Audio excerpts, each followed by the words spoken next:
അമ്മയുടെ മോളുടെ അടുത്ത് അമ്മയെ ഞാൻ കൊണ്ടുപോവാം.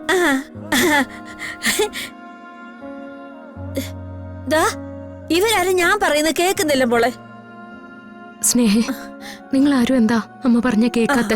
അത് ചേച്ചി അവളോട് മിണ്ടണ്ട മോളെ. ഓടി. രണ്ടിനോടും ഇറങ്ങി പൊക്കോളാൻ പറഞ്ഞു. അപ്പൊ തന്നെ ബാഗും സാധനങ്ങളും എടുത്ത് 2 സ്ഥലം വിടുകയും ചെയ്തു.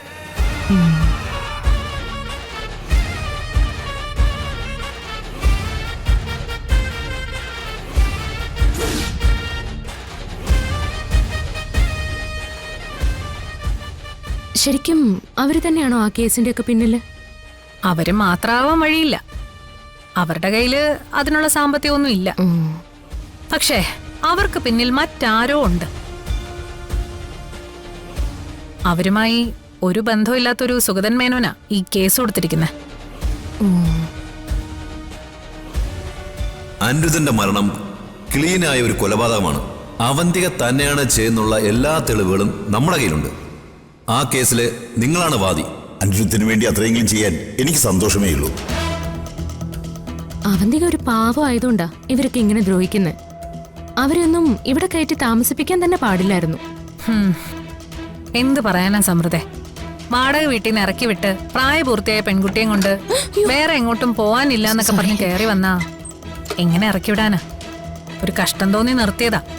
അത് എനിക്ക് തന്നെ പാരയായി.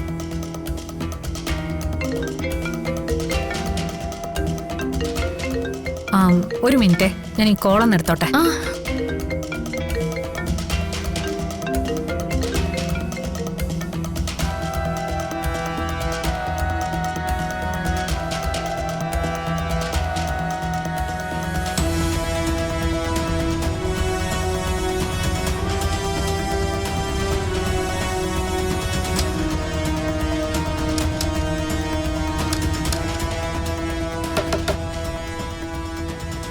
ഈ മുറി പൂട്ടിയിട്ടിരിക്കുകയാണല്ലോ. ഇനി അവരേതിനകത്താണോ പൂട്ടിയിട്ടിരിക്കുന്നത്? കാഞ്ചന, കാഞ്ചന ചേച്ചി,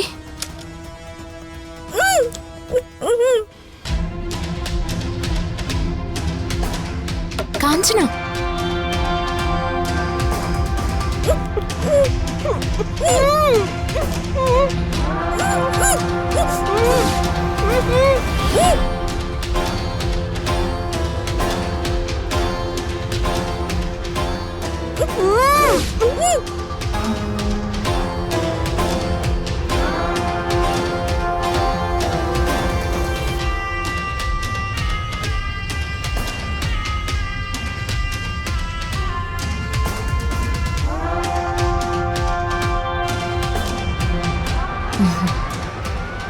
എന്നാ പിന്നെ ഞാൻ ഇറങ്ങിക്കോട്ടെ. എന്താ ഇത്ര പെട്ടെന്ന് പോന്നേ? എന്നെ കാണാൻ വന്നാണെന്ന് പറഞ്ഞിട്ട്?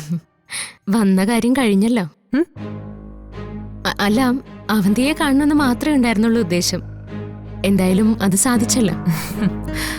കുറച്ചു ദിവസമായി ഈ കേസും കാര്യങ്ങളും ഒക്കെ ആയി ടെൻഷൻ ആയതുകൊണ്ടാ ഞാൻ സമൃദ്ധ വിളിക്കാതിരുന്നത്. ഈ കേസ് കൊടുത്ത സുഗതൻ മേനോൻ ആരാണെന്ന് വല്ല പിടിയും കിട്ടിയോ? എവിടെന്ന്? അയാളെ കൊണ്ട് ആരും ഈ കേസ് കൊടുപ്പിച്ചാണെന്നാ എനിക്ക് തോന്നുന്നേ. എന്തായാലും അയാൾ കോടതിയിൽ വന്നല്ലേ പറ്റൂ. അതിനുവേണ്ടിയാ ഞാനും കാത്തിരിക്കുന്നേ. അറിയണമല്ലോ അയാൾ ആരാണെന്ന്. എന്നാ പിന്നെ ഞാൻ ഇറങ്ങാം. ശരി. ഇതുപോലെ സമൃദ്ധ വല്ലപ്പോഴും വരുന്നത് എനിക്കൊരു ആശ്വാസമാ. എന്നാ ശരി.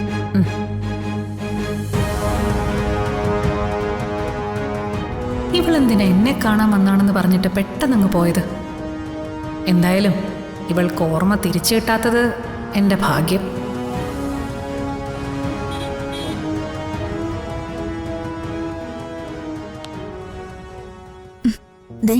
ഇപ്പൊ ഇത് കഴിച്ചില്ലെങ്കിലേ ഞാൻ ഇനിയും ഡോക്ടറെ വിളിക്കും. സച്ചിട്ടാ, ആ ഡോക്ടറോടൊന്ന് വരാൻ പറഞ്ഞേ. എനിക്ക് എന്റെ മോള് മരുന്ന് തന്നാ മതി. നീ തരണ്ട. എനിക്ക് എന്റെ മോളെ ഇപ്പൊ തന്നെ കാണണം. ആരാ? അർച്ചനെടുത്തിയോ? ആ, മരിച്ചുപോയ ആള് വന്നിട്ട് വേണോ അമ്മയ്ക്ക് മരുന്ന് കഴിക്കാൻ? എന്റെ മോള് മരിച്ചിട്ടില്ല. അവള് വരും. മാറിപ്പോടി.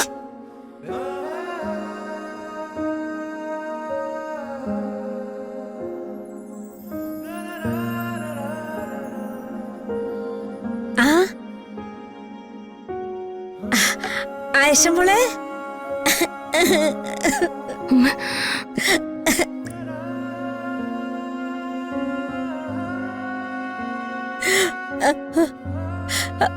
മോൾ എന്റെ അച്ഛനും മോളെ കണ്ടായിരുന്നോ?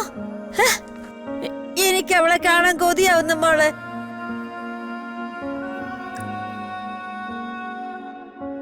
മോൾ അവളെ എന്റെ അടുത്തോട്ടൊന്ന് കൊണ്ടുവരുവോ? പറ, കൊണ്ടുവരുവോ? പറ പറ മോളെ. പിന്നെന്താ, അമ്മയുടെ മോളുടെ അടുത്ത് അമ്മയെ ഞാൻ കൊണ്ടുപോവാം.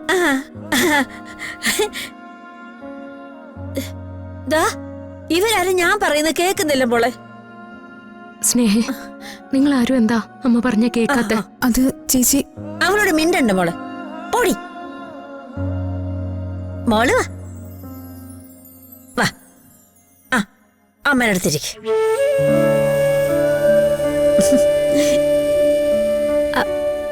മോൾ എന്തിനാ ഇങ്ങനെ കറുത്ത വസ്ത്രം ധരിച്ചിരിക്കുന്നത്? മോളുടെ മുഖം അമ്മയ്ക്കൊന്ന് കാണാൻ പറ്റുന്നില്ലല്ലോ. മോൾ ഇതൊന്ന് മാറ്റിക്കേ, അമ്മയും മുഖം ഒന്ന് കാണട്ടെ. അയ്യോ അമ്മ, കാണിക്കത്തില്ലേ? അയ്യോ അമ്മ, ഈ മുഖാവരണം അങ്ങനെ മാറ്റിക്കൂടാ.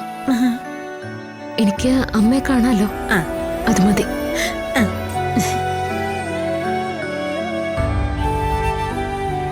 ചേച്ചി, ഈ മരുന്നൊന്ന് കൊടുക്കാവോ?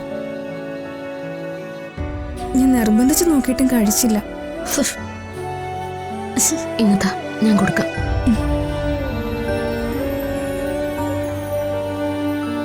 അമ്മ എന്താ മരുന്ന് കഴിക്കാത്തെ?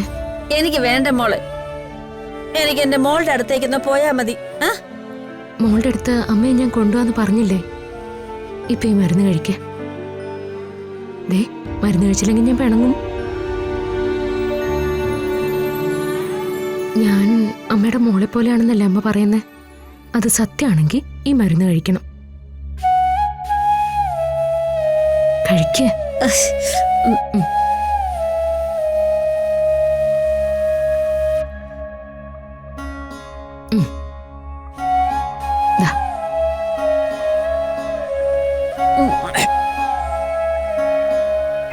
കുറച്ചുകൂടെ കുടിക്ക.